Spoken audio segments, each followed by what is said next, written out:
Ya baik pemirsa, kembali lagi di acara kesayangan kita ngobrol saring Kang Ustadz. Anda curhat Kang Ustadz kasih nasihat. Bagi pemirsa yang ingin curhat langsung dengan Ustadz, baik sesuai tema pada sore hari ini tentang dendam maupun di luar tema, bisa langsung telepon di 021 6307303 atau bagi pemirsa yang ingin bertanya melalui SMS, bisa langsung SMS di nomor teleponnya di layar televisi Anda. Ya baik Ustadz, langsung ada pertanyaan lewat SMS ini Ustadz. Iya Ustadz, saya bertanya bagaimana hukumnya jika haid lebih dari 15 hari dan kata orang namanya istihadah Ustadz, apakah benar? Dan jika itu benar istihadah, apakah saya boleh sholat dan berpuasa di bulan Ramadan Ustadz? Iya, perempuan inilah penyakit perempuan. Penyakit perempuan ya?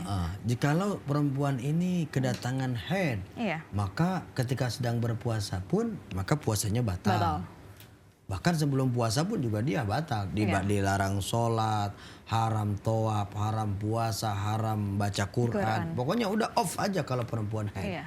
Nah, tapi haid ini kan biasanya 1 hari 1 malam, paling sedikit. Paling sedikit. 7 hari 7 malam. Kalau masih usia subur tuh biasanya 7 hari 7 malam. Ada yang usianya nggak subur kadang-kadang 7 hari, 8 hari, 10 hari, 15 hari. Nah, kalau sudah lewat 15 hari masih ada darah haid juga, berarti memang di dalam satu kitab dijelaskan bahwa itu darah istihadah, darah penyakit. Bagi darah penyakit, bolehkah saya melakukan sholat? Jawabannya boleh. Boleh. Boleh. Asal si darah itu biasanya kan kalau istihadah itu bisa kering, bisa ada, bisa kering, bisa ada.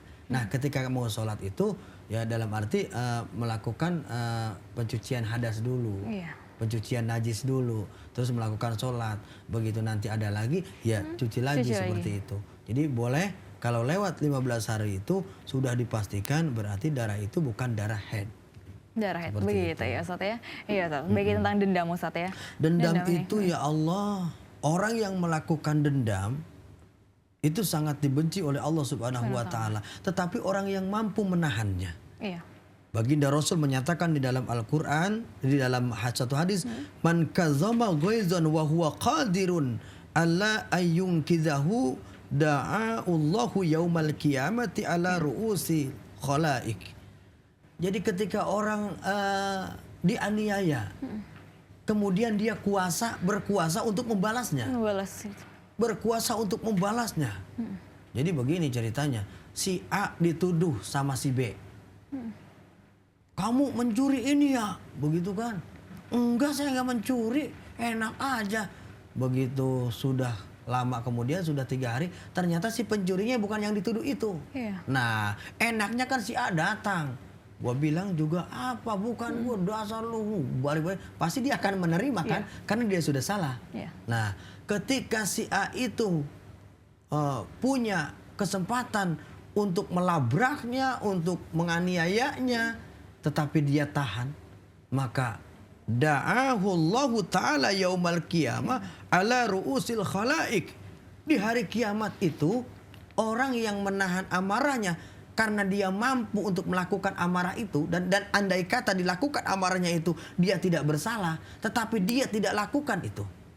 Udah hajar aja, kamu kan benar, gitu kan?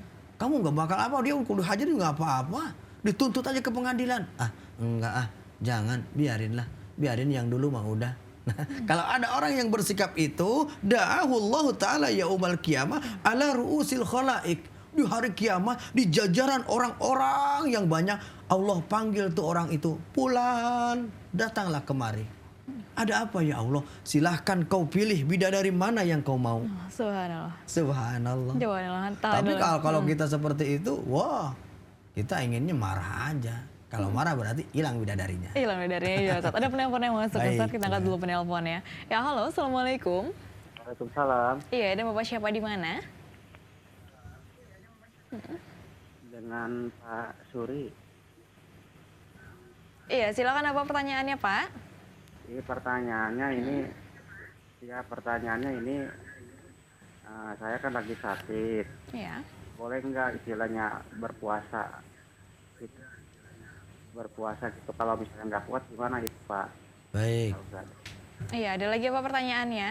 Ya itu aja itu Pak Ustadz. Terima kasih ya Pak. Assalamualaikum. Waalaikumsalam warahmatullahi wabarakatuh. Iya Ustadz, gimana? Lagi sakit bola atau Puasa tidak sebentar berpuasa? lagi. Marhaban ya syahrul Ramadan.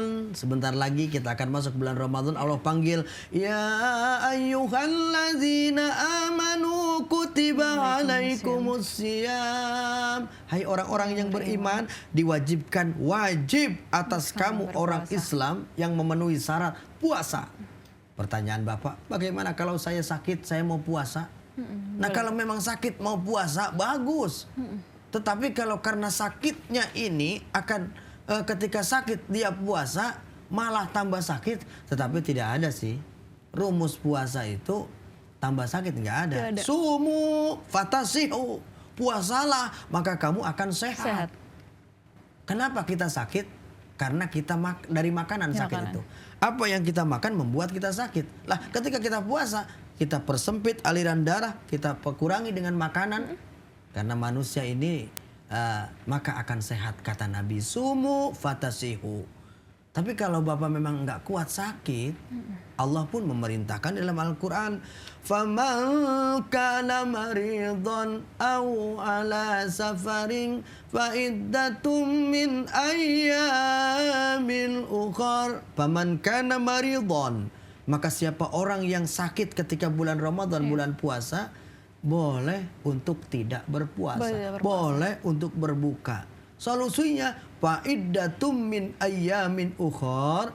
Nanti kalau udah enggak sakit, baru Bapak boleh qadha puasa. Tapi kalau saya pengen puasa, boleh. Bapak sendiri yang merasakan sakit dan tidaknya. Kalau memang dengan puasa ini saya malah lebih nyaman, oh oke, saya mau puasa terus. Oh lebih nyaman, malah habis puasa malah sembuh. Alhamdulillah. Tapi kalau dirasakan satu hari puasa, loh kok saya malah tambah sakit ini perut saya dengan puasa, buka Pak. Allah juga memberikan keringanan buat orang yang sakit. Begitu ya Ustadz. Ya, Ustadz. Ada penelpon yang masuk lagi Ustadz. Ya, halo, assalamualaikum. Waalaikumsalam. Iya, dan Bapak siapa di mana? Waalaikumsalam. Halo. Dengan Pak Yaya di Depok. Iya, silakan apa pertanyaannya, Halo. Pak? Iya. Mau tanya nih di luar tema Iya, masalah baik, tobat. silakan. Iya Pak Yaya, mangga silakan Pak Yaya. Iya. Misalnya begini, ada seseorang dia melakukan suatu kesalahan. Nah, Iya. lalu dia tobat. Iya. Lalu dia melakukan lagi. Tapi dia masih ada di hati itu ingin berbuat baik begitu. Itu gimana menurut Pak Ustadz itu? Tobatnya dia bagaimana dan orang itu termasuk orang yang apa gitu? Iya, ada lagi apa pertanyaannya, Pak? Saya rasa itu aja dulu. Iya, terima kasih ya Pak. Assalamualaikum. Waalaikumsalam warahmatullahi wabarakatuh. Iya, Ustadz, gimana ya? Pengen tobat kemudian melakukan lagi. Walladzina idza fa'alu fahishatan aw zalamu anfusahum dzakarullah. Setiap orang punya salah, punya dosa kepada manusia, kepada Allah. Tetapi Allah turunkan ayat ini hebat sekali. Dan Allah di dalam ayat yang lain memanggil, ya ayyuhalladzina amanu tubu. Wahai orang-orang yang beriman, bertobatlah kamu kepada Allah taubatan nasuha. Kita garis bawahi taubatan nasuha. Ternyata taubat yang diterima oleh Allah adalah taubatan nasuha. Bagaimana syarat taubat nasuha? Pertama, dia menyesal atas segala perbuatan yang dia lakukan. Sebagaimana Nabi Adam pernah menyesal melakukan dosa satu kali. Nabi Adam malu melihat wajahnya ke langit kepada Allah. Nabi Adam terus berjalan sambil beristighfar. Tanda orang melakukan penyesalan. Astaghfirullah Rabbal baraya, astaghfirullah minal khataya. Orang yang tobat pasti dia mengingat akan kesalahannya, pasti dia akan menangis. Bertobat itu karena dia nyesal. Bukan bertobat untuk menutupi kesalahannya doang, tetapi dia nyesal dengan istighfar. Syaratnya pertama dia menyesal. Setelah menyesal dia pasti istighfar. Dia bayangkan kejahatan-kejahatan itu, sekalian dibayangkan siksaannya Allah. Jangan membayangkan kejahatannya doang. Ketika membayangkan kejahatannya orang yang bertobat, nggak bakalan menangis dia. Tapi bayangkan, ya Allah, aku berbuat itu, bagaimana nanti aku dikubur. Bagaimana nanti aku di akhirat? Jikalau engkau tidak mengampuni tobatku, engkau akan membakar diriku. Engkau akan mensiksaku dengan siksaan yang sangat pedih. Pasti dia akan bertobat. Bertobat. Yang pertama tuh, taubatan nasuha, menyesal sambil beristighfar. Yang kedua, berniat tidak akan mengulangi perbuatan itu lagi. Itu syaratnya. Nah, kalau dia habis bertobat, kemudian melakukan itu lagi. Oh, saya tobat lagi ya Allah. Besok begitu lagi. Ya, kata malaikat itu namanya tobat sambal. Tobat sambal. Apa tobat sambal? Begitu makan sambal, panas. Begitu besok nggak sambal mana? Sambal mana? Nah, gitu. Itu namanya tobat sambal. Ya kemarin nangisan buaya apa itu? Besok lagi umroh lagi, nangis lagi di Ka'bah, besok maksiat lagi. Itu bukan termasuk syarat tobat. Syarat tobat yang kedua, tidak mau berjanji berjanji untuk tidak mengulangi perbuatan itu lagi. Dosa itu lagi. Gitu. Yang ketiga, wa itba'is sayyi'atil hasanah. Imbangi perbuatan jelek dulu ini dengan berbuat baik. Kalau dulu kita berbuat baik, ya Allah dulu saya berbuat ini, sekarang saya mau rajin ke masjid, saya rajin membantu agama, membantu masjid dan lain sebagainya. Begitu, itu namanya taubatan nasuha. Taubatan nasuha. Ya, kalau orang seperti itu Pak, belum termasuk orang itu melakukan tobat yang sebenarnya. Itu mempermainkan malaikat, mempermainkan Allah, malah akan tambah azabnya dari Allah. Tambah azabnya. Iya Ustaz, dendam ini kan termasuk penyakit hati juga ya Ustaz ya. Terus setiap penyakit insya Allah ada obatnya. Dan obat penyakit dendam ini apa Ustaz? Tapi tahan dulu Ustaz jawabannya Ustaz. Kita istirahat sebentar terlebih dahulu. Ya baik pemirsa, jangan kemana-mana. Tetaplah bersama kami di Ngobrol Bareng Kang Ustadz. Anda curhat, Kang Ustadz kasih nasihat.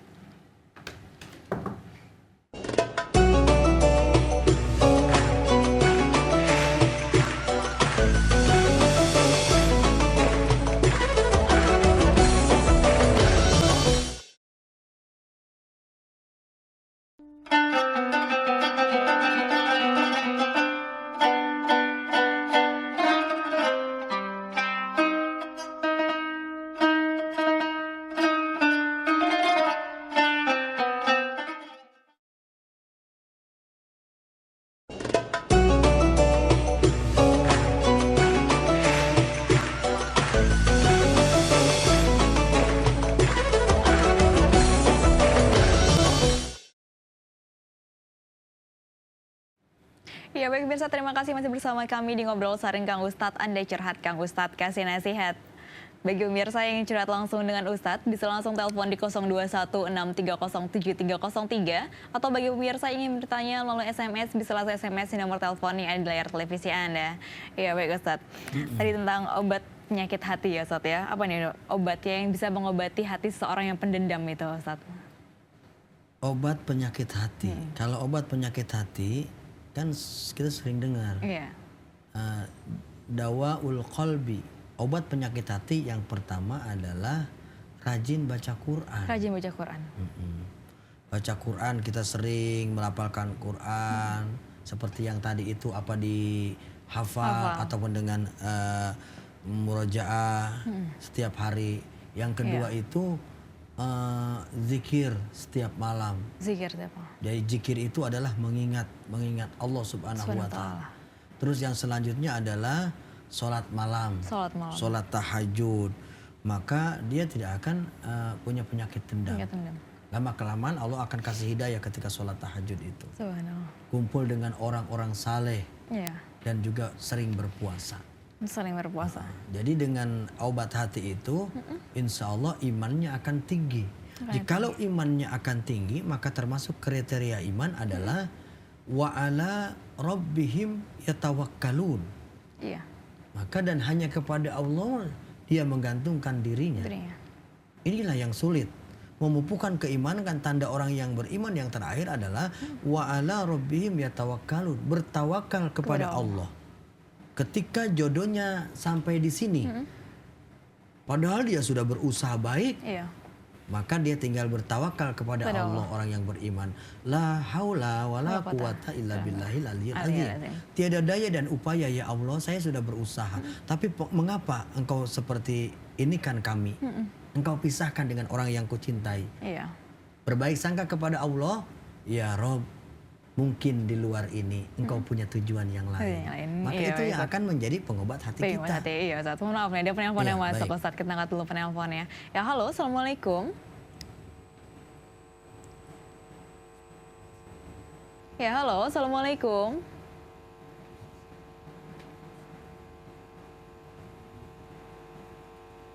Iya, ternyata terputus penelponnya ya Ustaz ya. Iya Pak Ustaz, tadi obat penyakit hati gitu Iya, obatnya tidak ya lain Ustaz ya. imannya harus kuat, yaitu orang yang mempunyai sifat tawakal kepada Kepada Allah. Apa sih tawakal? Berusaha sekuat tenaga, manusia hanya wajib usaha, Ya. tidak wajib menentukan sesuatu. Yang menentukan sesuatu adalah Allah. Iya. Jadi di dalam segala urusan apapun, urusan keluarga, urusan pekerjaan, urusan ekonomi, maka Rasul menganjurkan i'mal lidunyaka ka'annaka ta'isu abada. Cari dunia sekuat-kuatnya. Ya begitu ya Ustaz. Iya, tahan dulu Ustaz penjelasannya, ada penelpon yang masuk lagi. Ya halo, Assalamualaikum. Assalamualaikum. Iya, Waalaikumsalam. Dengan siapa di mana? Dengan Pak Zamur dari Tangerang. Iya, silakan dapat pertanyaannya Pak. Pak Ustadz, Assalamualaikum. Waalaikumsalam warahmatullahi wabarakatuh. Silahkan Pak. Yang bertanya ada seorang imam, sholatnya cepat sekali jadi imam. Iya, iya, iya.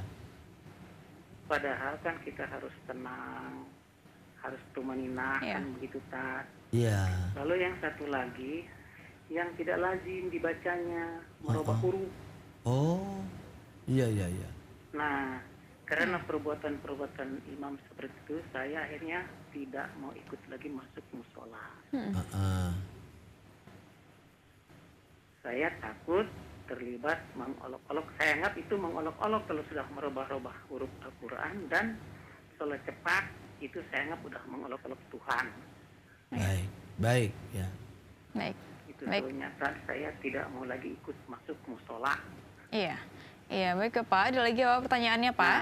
Nah, pertanyaannya bagaimana sikap saya itu Tad? Baik. Iya, baik. Terima kasih ya Pak pertanyaannya Pak. Assalamualaikum. Salam warahmatullahi wabarakatuh. Iya Ustaz, bagaimana Ustaz? Seorang imam yang seperti itu. Memang salah satu kendala adalah ketika kita sholat berjamaah, Iya. kita sholat di belakang imam yang qori, imam yang fasih, imam yang bacaannya bagus, imam yang adil. Iya. Jadi imam itu imamun adilun. Imam yang adil itu bukan hanya pemerintah, bukan hanya presiden, bukan hanya lurah, bukan hanya camat, bukan hanya bupati, gubernur dan lain-lain. Imam di masjid pun maka harus adil. Kenapa? Karena imam itu nanti akan menjadi sopir daripada masjid yang dia bawa. Yuhsyaru masajidad dunya yaumal qiyamati ka'annaha buhtun bidun. Nanti masjid-masjid di dunia ini akan dijadikan satu kendaraan yang pengendalinya adalah imam dan muadzin. Maka ketika kita memilih imam, jangan karena tuanya saja, tapi karena qori. Kenapa? Bacaannya fasih. Bismillahirrahmanirrahim. Lagu nomor 2, tetapi fasih. Tapi nggak pakai lagu juga nggak enak. Iya. Ada orang nggak pakai lagu. Bismillahirrahmanirrahim. Itu nggak enak. bener. Orang makmum teriak, ini kita mau rapat apa mau sholat? Begitu. Begitu ya, Ghairil maghdubi alaihim waladdallin. Makmum, amin. Begitu. Jadi aminnya seperti Iya, itu tapi ya. kalau pakai lagu kan enak. Bismillahirrahmanirrahim. Alhamdulillahi rabbil alamin. Jangan juga pakai lagu kiroat seperti Qori MTQ. Seperti Qori MTQ. Begitu imam pakai Qori. Bismillahirrahmanirrahim. Paling makmumnya Allah. Begitu. Jadi khairul umur awsatuha. Jadi imam itu yang paling terbaik ya pertengahan saja. Terlalu tinggi jangan, terlalu rendah jangan, terlalu panjang jangan, terlalu pendek jangan, terlalu besar jangan, terlalu kecil jangan, juga ya. yang sedang-sedang saja. Iya, Nah, bagaimana ketika ada bacaan imam itu membuat diri menurut ilmu tajwidnya salah, mengolok-olokan, ya sikap bapak itu bagus. Sholat munfarid, saya mau sholat berjamaah dengan istri saya saja, saya yang mimpin imam, sama juga itu sholat berjamaah. Iya. Seperti itu.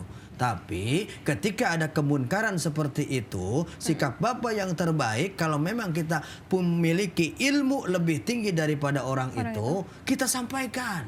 Kulil hak walau kana murad. Nanti ustadznya marah, nggak apa-apa. Pak Ustadz, mohon maaf. Saya dengar bacaan itu mahrojnya kok sod jadi sin sih gitu.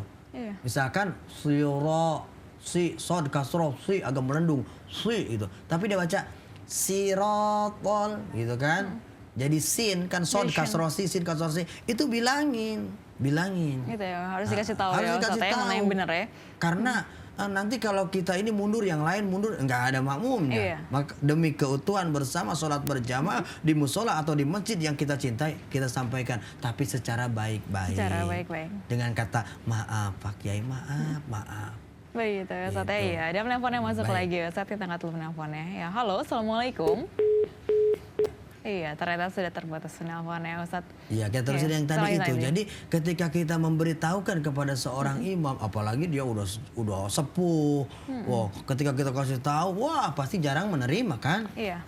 Makanya dia kadang-kadang harus dengan sikap yang baik atau hati-hati. Hati-hati begitu ya Ustadz. Ya, Ustadz. Ada pertanyaan lewat SMS Ustadz dari Said di Tangerang. Ustadz, apa hukumnya orang yang meninggal tidak diselamatin? Bagaimana Ustadz hukumnya? Oh, maksud selamatin ini adalah Selamatan maksud mungkin ya. selamatan, Acara ditahlilkan, tahlilan. baca yasin dan lain sebagainya, baca doa dan lain sebagainya. Bahwa kewajiban manusia yang hidup di dunia ini, dalam kata lain umat Islam. Iya. Apabila ada yang meninggal dunia, maka wajib orang itu dimandikan, disolatkan, dikuburkan. Itu kewajibannya. Wajibannya. Kemudian bagaimana nggak ditahlilkan? Nggak ditahlil karena apa? Iya. Mungkin karena tidak punya biaya. Emangnya yang mau tahlil minta biaya?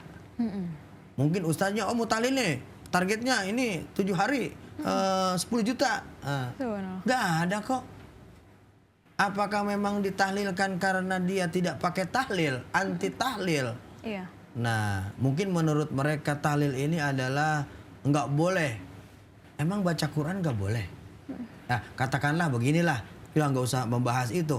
Yang kita bahas adalah mungkin nggak ditahlilkan karena tidak punya biaya.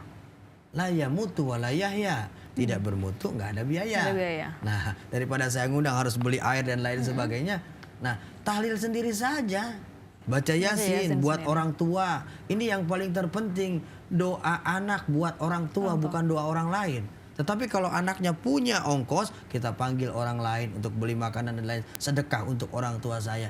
Nah, jadi kalau tidak ditahlil pun tidak apa-apa. Tetapi seorang anak yang berbakti kepada kedua orang tua, ya ulah mereka mendoakan orang tuanya. Masa orang tua meninggal dunia malah diem aja, sepi aja. Nggak enak ya baca yasin sendiri. Minimal keluarga, saya tidak mampu. Ayo anak-anaknya berapa? Adik-adik bapaknya berapa? Kakak-kakak bapaknya berapa? Ayo. Seperti itu. Bagaimana hukumnya? Tidak ditahlilkan? Tidak apa-apa. Tidak apa hukumnya Ustadz ya? Begitu, ya. Ada pertanyaan lewat SMS lagi Ustadz. Baik. Dari Askia di Bogor. Ustadz, apakah boleh membaca Al-Quran dengan logat Jawa? Karena jujur saja, saya sangat asing dan risih mendengarnya. Apakah saya berdosa Ustadz? Silakan Ya. Ustadz dijawab. Jadi Islam itu agama persatuan. Iya. Bahkan kalau sholat saja adalah lambang persatuan umat. Iya. Inna khalaqnakum min dzakari wa unsa wa ja'alnakum syu'uban wa qabail lita'arafu. Jadi manusia bersuku-suku berbangsa-bangsa disatukan dengan sholat. Allahu Akbar. Di Amerika Allahu Akbar. Di Hong Kong Allahu Akbar. Tapi kalau sholat sudah pakai bahasa masing-masing. Contoh, orang Sunda pakai bahasa Sunda. Allah ageng pisan. Datang lagi orang Padang, Allah nan gadang. Datang lagi orang Betawi, Allah gede banget. Subhanallah. Maka akan perpecahan timbulnya, bukan persatuan. Iya. Maka ketika Al-Quran dibacakan dengan bahasa Jawa, bagaimana? Sah-sah saja kalau tajwidnya sah. Sah saja. Makhrajnya sah. Tapi kan nggak pantas. Seperti kita sholat pemirsa, kita sholat pakai kolor doang. Nih laki-laki pakai kolor, ketutup puser. ketutup lutut, sah tidak sholatnya? Sah, tapi pantas enggak begitu. Kalau orang Jawa pakai lagam Jawa, orang Sunda juga bisa. Begitu sholat. Iyyaka na'budu wa iyyaka nasta'in. Pakai manuk dadali. Nah, sah atau tidak? Ya kalau memang tajwidnya sama makhrajnya sah. Cuman pantas enggak gitu? Kan enggak pantas. Sama kayak sholawat kan ada sekarang. Iya. An-Nabi sallu alaihi salawatullah alaihi wa yanalul barokah kullu man sholla alaihi sakit. Ada itu ya, sekarang macam-macam. Maka buatlah sesuatu itu walaupun sah tapi pantas. Ini pakai sini ketutupan aurat. Sah memang sholat pakai kolor doang sah, tapi pantas enggak menghadap Allah. Enggak pantas. Sah memang lagu bahasa Jawa misalkan, langgamnya bahasa Jawa, Al-Qur'annya bagus, makhrajnya bagus, tajwidnya bagus. Tapi enggak pantas lah. Kan di Islam itu diajarkan lagam tuh. Ada bayati, bukan bayati. Bayati, ada soba. Bukan baso. Soba. Kemudian soba tuh gini. Tayran ala husni yunadi. Tuh lagam-lagam tuh udah ada dari sananya. Kemudian ada Hijaz, ada Nahwan. Nahwan tuh yang sedih. Kullu nafsin za'iqatul maut. Ketika orang membaca pakai lagam itu kan hatinya masuk. Sek, ya Allah. Enak. Kullu nafsin za'iqatul maut. Dibacakan dengan lagam Nahwan. Sedih, masuk ke dalam hati manusia. Tapi kalau lagam Sunda atau Jawa yang tadi, bagaimana orang bisa tertawa? Apalagi sholat diterjemahkan. Ada orang sholat diterjemahkan, Al-Quran diterjemahkan bacanya. Akan kacau. Akan kacau, begitu ya Ustaz. Ya, saat kita istirahat sebentar terlebih dahulu nih Ustaz. Iya, baik pemirsa, tetaplah bersama kami di Ngobrol Sareng Kang Ustadz. Anda curhat, Kang Ustadz kasih nasihat.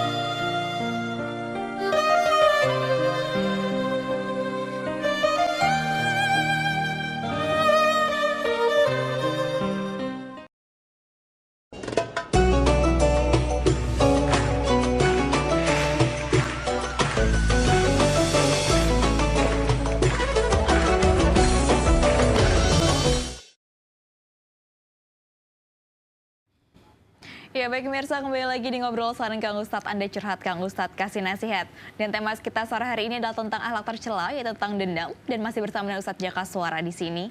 Iya baik Ustadz, langsung ada pertanyaan lewat SMS ini Ustadz.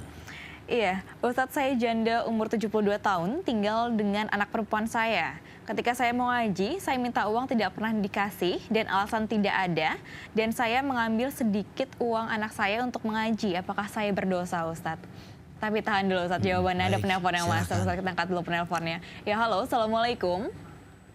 Assalamualaikum. Iya, waalaikumsalam. Dan Ibu siapa di mana? Waalaikumsalam. Saya dari Tangerang, dari hamba Allah. Iya, baik, silakan Ibu pertanyaannya Ibu. Mau menanyakan Pak Ustadz, kalau seorang Muslim bermusuhan selama 3 hari hukumnya apa ya Pak Ustadz? Iya, ada lagi Bu pertanyaannya? Yang kedua mau nanya nih Pak Ustadz, kalau tetangga yang maunya ribut mulu nanggapinya gimana Pak Ustadz? Makasih Pak Ustadz. Ya, terima kasih Ibu. Waalaikumsalam warahmatullahi wabarakatuh.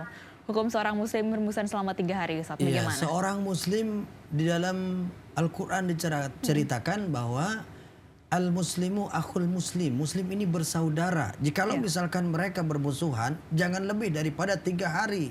Selebihnya adalah merupakan satu dosa dan haram hukumnya. Jadi lebih daripada 3 hari seorang mukmin dengan mukmin, orang muslim dengan muslim bermusuhan, hukumnya adalah dosa. Merupakan dosa seperti itu. Yang kedua Ustadz, bagaimana menghadapi tetangga yang suka ngajak ribut? Iya. Terus bagaimana? Jadi masalah terus, sedikit dipermasalahkan, sedikit nyundut-nyundut gitu. Ya hadapilah dengan kesabaran. Jangan samanya, jangan api dilawan api, maka dia api kita lawan dengan air. Terus bagaimana kalau dilawan ya dengan air, diseblok aja. Tapi artinya bukan diseblok dengan air, tapi lawan dengan kerendahan hati kita. Nah, faman apa wa aslaha fa ajruhu 'ala Allah. Siapa yang memaafkan dia yang islah, siapa yang sabar Allah Maha tahu. Allah Maha tahu seperti itu. Iya, tadi pertanyaan lewat SMS tadi Ustaz. Seorang janda 72 tahun. Seorang janda, artinya seorang ibu lah, ibu daripada anaknya. Dan suaminya sudah meninggal dunia. Maka siapakah yang harus memelihara ibunya? Pasti anaknya. Ini kadang-kadang seorang ibu saja mau ngaji minta uang tidak dikasih. Nah, bagaimana hukumnya orang tua si ibunya ini yang sudah janda 70 tahun mau ngaji, dia ambil uangnya 10.000. Ya di sana kan mungkin ada sodako jariah dan lain sebagainya. Hukumnya tetap saja ibu hukumnya tidak baik, namanya mencuri. Walaupun itu memang punya anak. Tetapi ada nilai negatif buat seorang anak. Mengapa sih? Anak itu kan semuanya dari seorang ibu. Kalau mau mengembalikan jasa seorang ibu gak bakal kebayar. Mereka bisa besar, mereka bisa bekerja, mereka bisa berhasil adalah karena jasa seorang ibu. Jasa seorang ayah dan ibu. Sekarang ibunya umur 70 tahun. Maka tanggung jawab dialah yang mengurus dan memelihara ibunya. Seharusnya seperti itu ya Ustaz ya. Iya, baik Ustaz dan juga pemirsa di rumah. Waktu tidak terasa kita sudah di penghujung acara dan sekarang waktunya Ustaz menyampaikan kesimpulan pada tema kita sore hari ini. Silakan Ustaz sampaikan kesimpulannya. Pemirsa, ngobrol sareng Kang Ustadz yang dirahmati dan dimuliakan Allah Subhanahu wa taala. Sungguh tercela andai kata kita memiliki sikap pendendam. Jadilah seperti Rasulullah Shallallahu Alaihi Wasallam yang berkali-kali dikhianati dan dizalimi oleh orang lain. Rasul selalu memaafkan orang tersebut. Oleh karena itu berat memang kita menjadi pemaaf. Tapi kalau jadi pemarah agak mudah. Oleh karena itu bangunlah sifat-sifat yang dilakukan oleh baginda Rasul sebagai orang yang pemaaf. Yakin kepada Allah bahwa orang yang mampu membalas dendam tetapi tidak dilakukannya, maka di hari kiamat nanti Allah akan panggil dia di hadapan banyak orang dan Allah Subhanahu wa taala memerintahkan orang tersebut untuk memilih mana bidadari yang ia sukai dan masuk ke dalam surganya Allah Subhanahu wa taala. Semoga kita tidak menjadi orang yang pemarah, semoga kita tidak menjadi orang yang pembalas dendam, dan juga semoga kita menjadi orang yang islah atau pemaaf terhadap kesalahan-kesalahan yang telah orang lain lakukan kepada kita. Semoga kita dapat melakukannya. Amin. Ya Allah, ya Rabbal Alamin. Iya, baik pemirsa, tadi kesimpulan dari Ustaz Jaka Suara mengenai tema kita sore ini tentang akhlak tercela dendam. Dan sekarang waktunya Ustaz menutup acara hari ini dengan bacaan doa. Silakan Ustaz. Allahumma sholli ala sayyidina Muhammadin bil awwalin wal akhirin wa barik wa sallim baradallahu ta'ala sayyidina sabi rasulillahi ajmain. Amin ya Rabbal Alamin. Allahumma sholli ala sayyidina Muhammadin wa ala alihi wa sahbihi ajmain. Ya Allah, jauhkanlah kami dari angkara murka-Mu karena kami suka pemarah kepada sahabat-sahabat kami, kepada keluarga kami dan kepada orang lain yang menyebabkan menjadi dosa dan permusuhan di antara kami. Allahumma ighfir lana dzunubana wa liwalidayna warhamhuma kama rabbawna shighara. Allahumma inna nas'alukal huda wat tuqa wal afafa wal ghina. Rabbana zalamna anfusana fa illam taghfir lana wa tarhamna lanakunanna minal khasirin.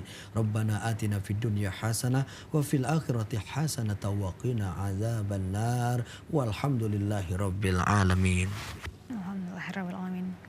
Baik pemirsa, orang yang mampu menahan amarah dan memaafkan kesalahan orang lain, tiada lain balasannya kecuali kemuliaan di sisinya. Semoga kita senantiasa dalam lindung muliaan Allah Subhanahu wa taala. Amin ya rabbal alamin. Dan tetap saksikan ngobrol sareng Kang Ustaz setiap Senin sampai dengan Sabtu di jam yang sama. Saya Dina Arun, Ustaz Jaka Suara dan kru yang bertugas mohon undur diri. Wassalamualaikum warahmatullahi wabarakatuh.